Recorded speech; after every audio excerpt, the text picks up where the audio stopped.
Време е за вестите. Скоро сите црни точки на патиштата во земјава се во источниот регион, и тоа на патните правци кои се обраќаат кон Штип.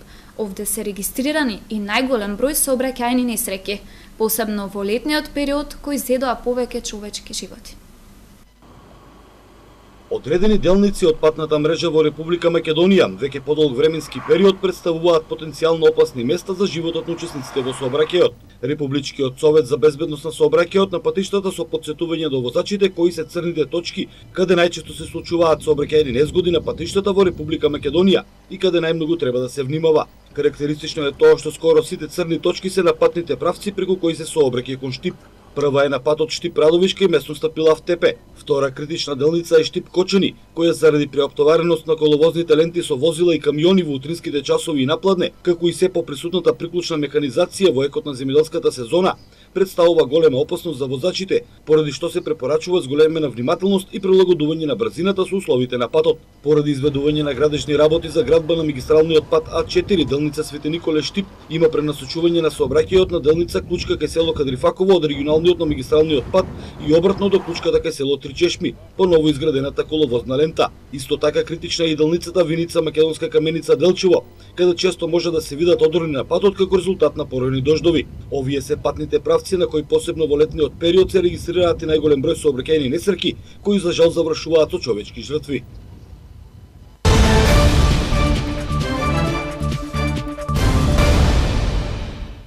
На светскиот ден на археологијата, штипските археолози алармираат дека во институциите им недостига кадар, посебно во делот на конзервација. Потребно е државата да направи стратегија со која наоѓалиштата ќе ги доближи до домашните и странски туристи. Според археолошката карта во Источна Македонија има над 2000 наоѓалишта. Источниот дел од државата е богат со археолошки локалитети, кои задолжително треба да се најдат на туристичките мапи. Се предпоставува дека од Штип до Делчево има над 2000 наоѓалишта. На светскиот ден на археологијата, археолозите алармираат дека во државните институции недостигаат стручни лица, посебно во конзерваторската област. Полесно е да се ископа еден локалитет, многу потешко да се заштити, а уште потешко да се ревитализира. Затоа на светскиот ден на археологијата сепак можеме да кажеме дека во Македонија, особено во источниот дел, покрај тоа што имаме голем број на локалитети, сепак тие се истражуваат, се работи на нив, меѓутоа сепак треба да се обрне повеќе внимание на заштитата. Откако ќе се заштитат истите, треба да се понудат на туристите. Нашата држава представува богата ризница на археолошки наоѓалишта, но потребно е да се изготви стратегија со која ќе се обезбеди полесен пристап до нив. Имаме проект со заштитни истражувања на патот Штип-Кочани, каде што на локалитетот Манастирчека и селото Чердаклија ќе се извршуваат исто така заштитни истражувања. Тоа е исто така еден многу значаен локалитет од средниот век, има изворена црква и некропола околу неа, така да и тоа е еден, бидејќи е покрај самиот автопат, мислам дека ќе добие исто така на значење тој локалитет, бидејќи се надеваме дека ќе го конзервираме, бидејќи така ни е планот таа црква, така да ќе влезе во таа мапа на тие археолошки локалитети. Тој автопат поминува и покрај Кочани, каде што ги имаме неколку цркви значајни, тука блиску не има Родвис. Деновиве штипските археолози интензивно работат на археолошкиот локалитет Врчва, Боров дол, каде што се наоѓа најстарата рударска населба во Источна Македонија. Досега се откриени предмети од пајонско-македонската бронза, како и 15 монети од римскиот период.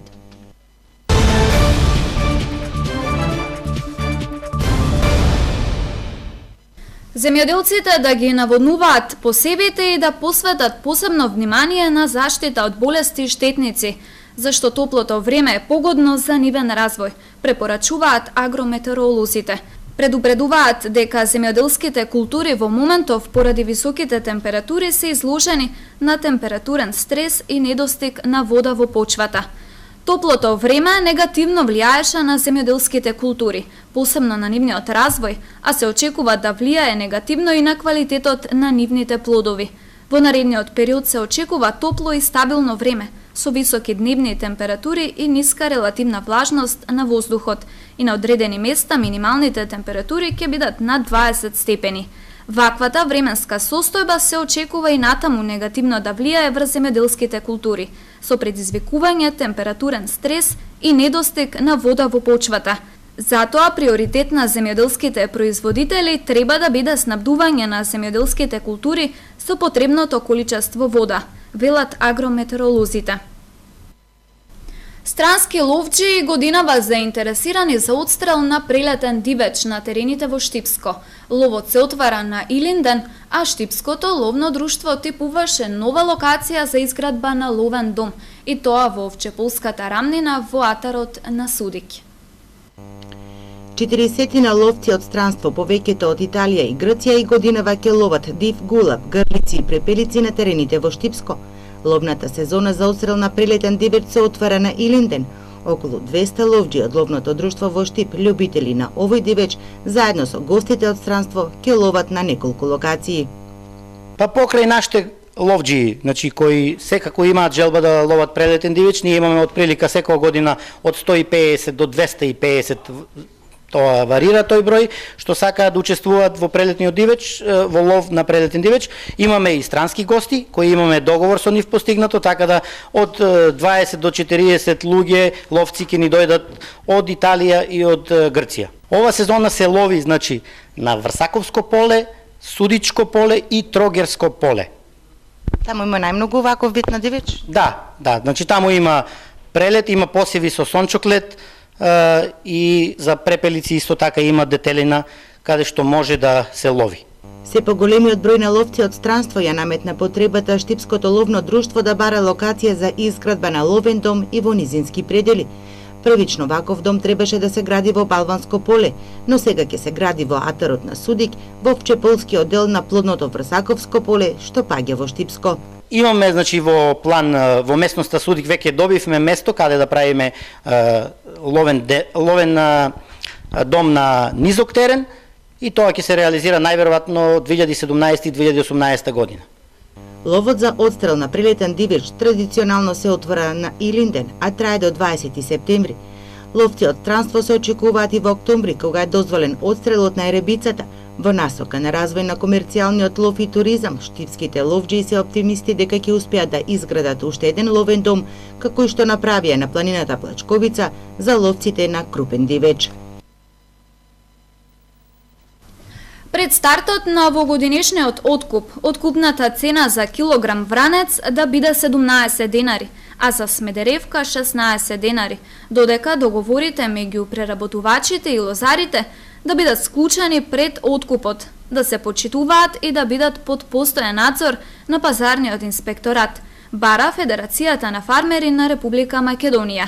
Од Федерацијата укажуваат дека лозарството годинава претрпи огромни штети.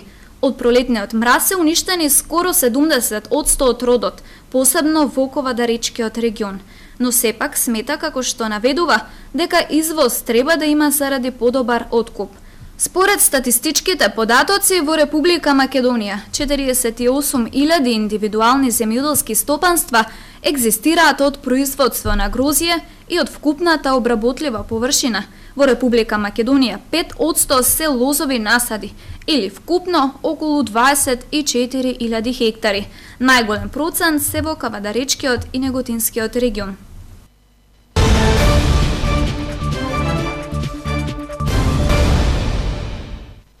Младенски клуб Штип во овој период реализира проектни активности поврзани со проблемите на младите. Посебен акцент се дава на прашањата зошто младата популација ја напушта земјата и бара работа во странство. Младинскиот клуб во Штип продолжува и во овој летен период со активностите поврзани со она што младите ги загрижува и за што младите сакаат се почесто да зборуваат. Активностите се поврзани со младински програми, исто така со програмите за намалување на штети, а има и истражувања поврзани со медиумите. Младински клуб Штип продолжува со редовните активности и во летниот период. Она кое што е значајно и за кое што се подготвуваме со нашите млади волонтери е 12 август, Светскиот ден на младите, кога планираме да го одбележиме на соодветен начин, иако летен период, нели сепак. Малку за нијанса сме успорени со активности пак поради распусти и одмори, но сепак работиме континуирано на програмата за намалување на штети со зависници и исто така тековниот проект со истражувањето за социоекономската положба на новинарите, каде што битен аспект на нас како граѓански сектор ни е соработката со новинарите како сегмент од општеството кои што може да допринесат многу за спроведување практично на оние повисоки цели кои што ние во граѓанскиот сектор ги имаме. Младински клуб Штип акцент дава на состојбата зошто младите се почесто ја напуштаат земјата и бараат екзистенција во странство. Имаме информација дека младите примарна причина зашто се селат е економската состојба, односно можностите, тоест неможностите за обезбедување на екзистенција и сметаат дека опција има во странство со тоа што многу од нив, еве можам да дадам и примери, сега имаме и некои од младите од младински клуб кои што работат во странство па се дојдени сега на одмор и самите кажуваат дека воопшто не е лесна работата во странство. Страшно е да си сам, да, но исто така ги истакнуваат и можностите да се подобри состојбата, да се напредува во кариера, дека се вреднува трудот, дека се забележува кога некој вредно работи и му се понудат можности за напредување во странство.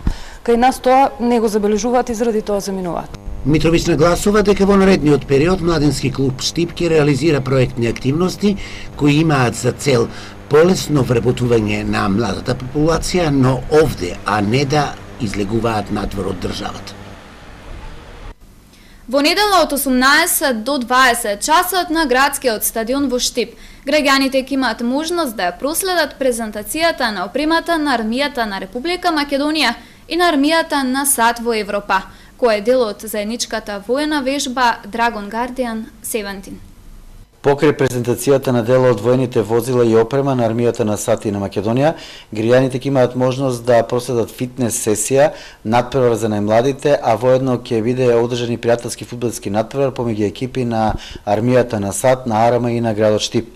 Во продолжеток на настанот, присутните ќе имаат можност преку директна комуникација со припадниците на Арама и армијата на САД поблиску да се запознаат со опремата и постапките и процедурите кои ги извршуваат припадниците на армиите на САД и на Арама, а на презентацијата од Арама ќе присуствува командантот на вториот механизиран пешадиски баталјон подполковник Горан Петрушевски. Се покануваат граѓаните на Штип да ги проследат активностите на армијата на Република Македонија и на САД за Европа, а почетокот на активноста е во 18 часот со продолжеток на активностите за интеракција со цивилното население во периодот до 20 часот на градскиот стадион. Во Скопје се реализираше завршната конференција на проектот Мрежа на ромски граѓански организации Одговор на ромската заедница, дел од мрежата и Штипското здружение за правата на ромите. Од конференцијата се јавува колегата Зоран Зарински. Во Скопје завршна конференција на проектот Мрежа на ромски граѓански организации Одговор на заедницата. Овде со мене и извршен директор на Сдруженијето за правата на ромите Штипче Неосменов. Впрочем, и ова Штипско здружение е дел од мрежата, а вие, господин Османов, сте еден од првите луѓе на проектот. Задоволни се од тоа како пропече конференцијата и што понатаму, дали мрежата ќе функционира? Вака, организирањето на ваков вид на конференција, поточно на меѓународна конференција е малце потешка работа, со тоа што нели ние ги дадовме нашите максимални сили да организацијата биде на највисоко ниво, со тоа што нели присуство зема и министри од владата на Република Македонија, министри од Советот на Европа, имаше повеќе меѓународни донатори присутни на завршната конференција, така да на самата конференција се презентира активностите од проведувањето на проектните активности, така да секој од присутните допринесе посебно со своите дискусии, со своите прашања. Што договоривте понатаму ќе функционира ли мрежата? Она што најбитно договоривме во наредните наши проекти, мрежата да продолжи со спроведувањето на своите активности, така да истата улога ќе ја земат и понатаму членовите на самата мрежа и ќе работат во интерес на самата заедница. Подпишан договор за збратимување меѓу општините Пробиштип и Горни Милановац. Градоначалникот на општина Пробиштип, Тони Тоневски, во иднина очекува плодна соработка на економски план. Денеска нашата општина за прв пат се збратимува со некоја општина, а уште поголемо задоволството е што е тоа општината Горни Милановац, со која што неколку години поред имаме одлична соработка. Знаеме дека таа соработка започна најпрво на економски план. Нашите рудари со затварањето на рудникот Злетово во 2003 година отидоа да работат во рудник во општина Горни Милановац. Некои од нив и денес се наоѓаат таму, а ние како општини имаме одлична меѓусебна соработка која што со овој чин на потпишување на договор за збратимување се надевам дека ќе биде уште поголема пред се на економски план, меѓутоа ќе биде поголема и на сите други полиња за кои што двете општини имаат надлежности.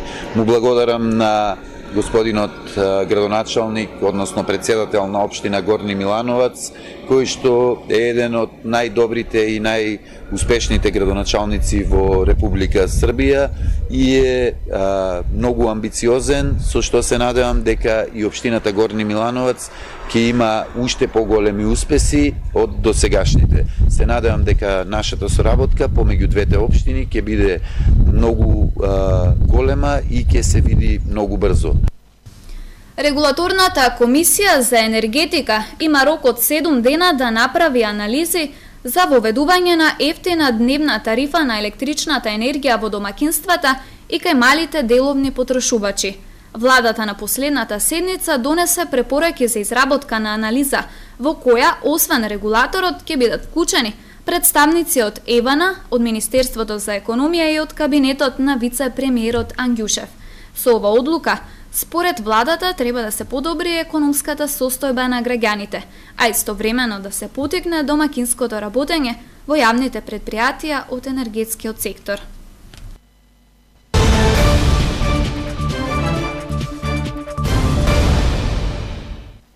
Македонските ракометари загубија во четвртфиналето од Франција на светското првенство во Алжир.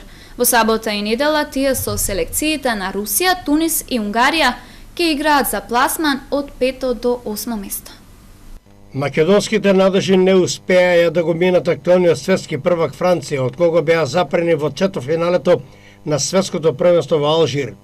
Нашите ракометари во првиот дел до некаде парираа на французите, резултатот беше 14:9, но во вториот дел нивниот отпор беше целосно скршен. На крајот, конечниот резултат гласеше 33:17, победа на Франција. Така полуфиналните двојки ќе ги сочинуваат паровите Франција-Данска и Германија-Шведска. Македонија останува во сабота и недела да разигрува за пласман од 5 до 8 место заедно со репрезентациите на Тунис, Унгарија и Русија. Токму Русија ќе ни биде првиот противник кого во групната фаза го победивме со резултат 29:22. Ако Македонија победи, тогаш ќе се бори за 5 место со победникот над преворот Тунис-Унгарија. Во случај на пораз ќе се бори за 7 место со поразениот од овој дуел. Меморијалниот турнир во мал фудбал Владко Петров, што се одржува во Чардаклија, влегува во својата завршница. Вечерва на програмата се последните надпревари од групната фаза. Во сабота и недела ќе се одиграат полуфиналните средби, а на ден Илинден ќе се одиграат финалните надпревари. Моште драматични и неизвестни до крај беа синокешните надпревари на меморијалниот турнир Владко Петров, што се одржува во Чардаклија. Во првиот меч Фармер Вест водеше со резултат 3:0, за да на крајот играчите на Ел Пасо постигнат 3 гола и надпреварот да заврши нерешено 3:3. Нешто слично се случуваше и на вториот меч помеѓу екипите на Трансформатори и Адрија Комерц. Играчите на Трансформатори водеа со 1:0, за да се направи пресват и на крајот беше 2:1 или победа на екипата на Адрија Комерц. Вечерва на програмата во стандардните термини се последните два надпревари од групната фаза во кои се среќаваат Трансформатори Фармер Вест и Сенјак 99, добри луѓе. Веќе се познати полуфиналистите од првата група, а тоа се екипите на Сенјак 99 и на добри луѓе, како и екипата на Адрија Комерц од втората група, а последниот полуфиналист ќе се дознае вечерва по средбата Трансформатори Фармер Вест. Првата полуфинална средба ќе се одигра во сабота во 19 часот, а вториот полуфинален меч ќе се одигра во недела во истиот термин, а финалните средби ќе се одиграат на ден Илинден, односно на 2 август.